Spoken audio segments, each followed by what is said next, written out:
Lalo pong umiinit yung World War ni Senator Alan Peter Cayetano at ni Ping Lacson pagdating po rito sa issue ng korupsyon.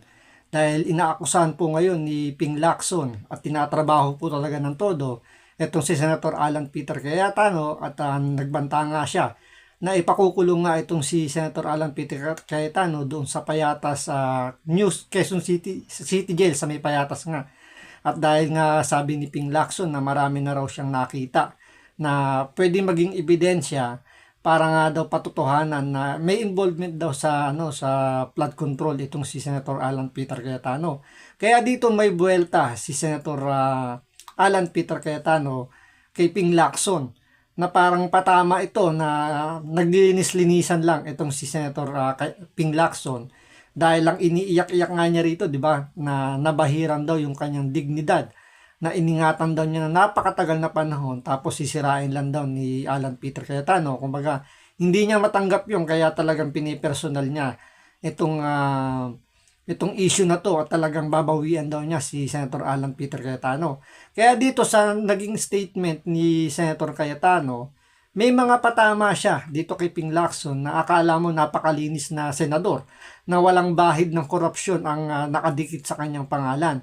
Meron kasi tayong napanood na talagang itong si Ping Lacson hindi ganong kalinis kagaya nung pinapakita niya sa kanyang sa kanyang image, 'di ba? Dahil nai-involve din daw pala ito sa maraming korupsyon at meron daw record sa I think sa custom yata yun, parang ganun yung pagkakaintindi natin. Pero ito, panakinggan po natin si Senator Alan Peter Cayetano kung ano po yung mga sinasabi niyang mga yung bahid ng dumi na nakita niya dito kay Senator Ping Lacson. So ito, panoorin po natin. Pero syempre, bago ang lahat, kung hindi ka pa nakasubscribe sa Makapili TV, baka naman pwedeng pakipindot po muna yung subscribe button at the same time, palike na rin po ng video, wala naman pong bayad dyan, kaya pindot na. So ito, panoorin po natin. Ang hilig mo kasi mag-smuggle ng mga issues na wala namang kilalaman sa pinag-uusapan Pinag-uusapan impeachment. Biglang may investigasyon ng NBI, sasawsaw ka. Then isma-smuggle mo yung issue ng Taguig.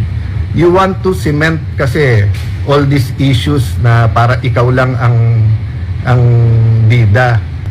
Boto kasi sa impeachment laban kay Vice President Sara ang talagang pinagkakaabalan mo. Halata, kaya mga kababayan, mapapagalitan to si Senator Lacson kasi ang strategy, ipunin muna lahat ng tingin nilang hawak nilang dumi, ika nga, para before the botohan gamitin. Kaya lang hindi makapagpigil dahil inis na to si Senator Lacson dahil sanay siya boss sanay siya nagmamando, sila ni Senator Tito Soto.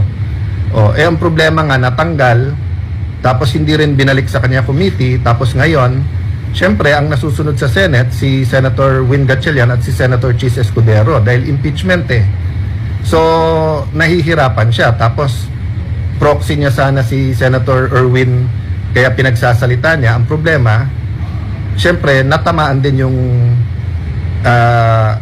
moral ascendancy ni Senator Erwin kasi nalalaman din yung mga connection niya dyan, di ba?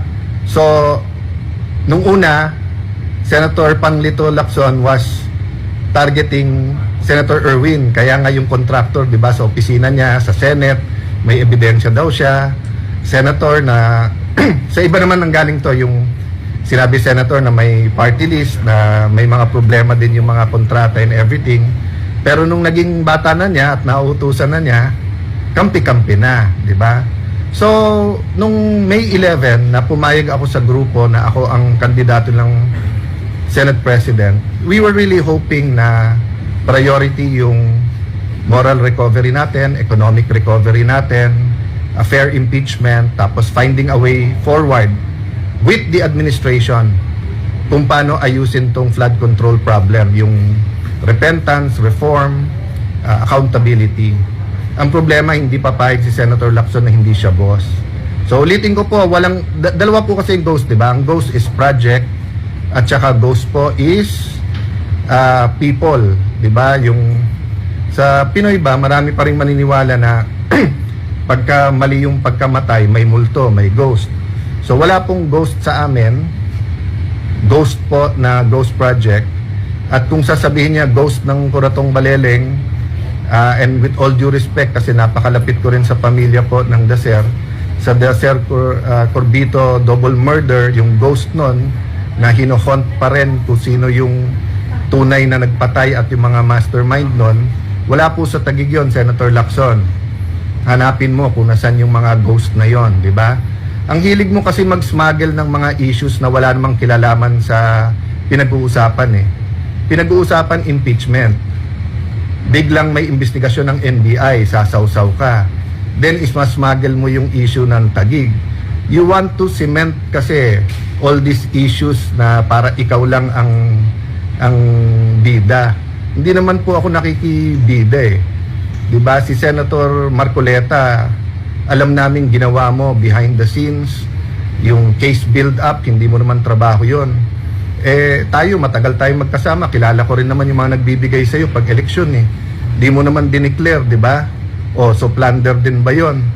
Or ang sagot mo pareho kay Senator Marcoleta, ginamit mo naman 'yon.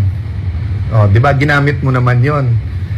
Hindi mo namang binulsa.